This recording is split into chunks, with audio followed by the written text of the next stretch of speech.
I find Moses to be one of the most interesting people in the Bible, and that I find him both like equally inspiring and extremely relatable. And one area I'm specifically thinking about is whenever God called him to return to Egypt and to lead the children of Israel out. And so I'll just jump in Exodus 3. This is God speaking in verse 10. And now go, and I will send you to Pharaoh, that you may bring forth my people, the children of Israel, out of Egypt.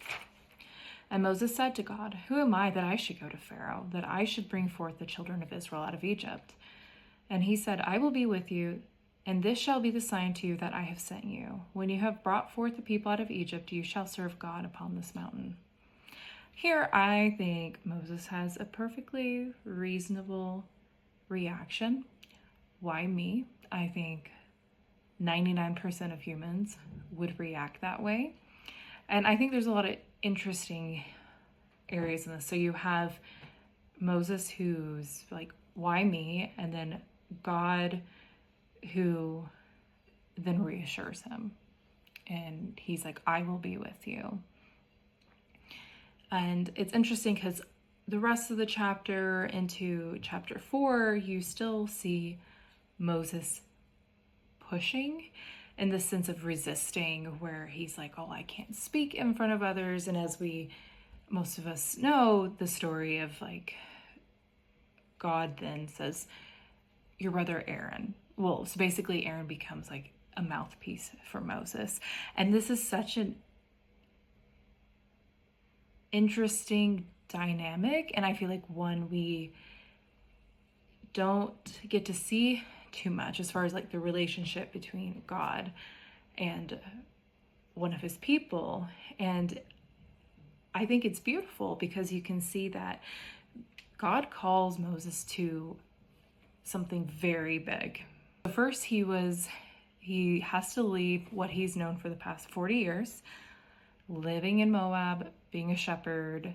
He's gotten married there, he's raised a family, and now he's being called back after 40 years to the land that he had to flee from. And he has to leave hundreds of thousands of people out and guide them. It's crazy, to say the least. Big thing God calls him to. But at the same time, God doesn't just go, you're going to do this, that's it.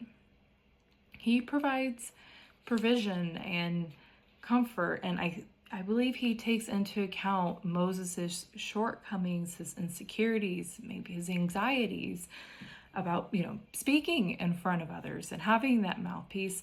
God could have just been like, no, go forth, you will do this, I'll be with you. No, he says Aaron will be there. He provides something for him.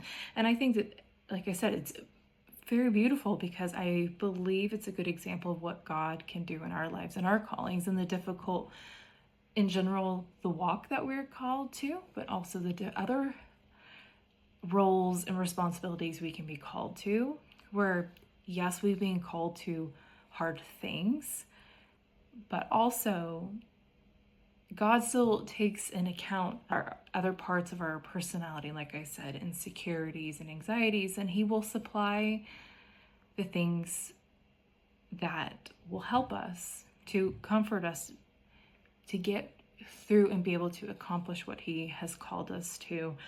And I just find it to be extremely comforting, and I have more of this greater appreciation for what that relationship between us and God is like.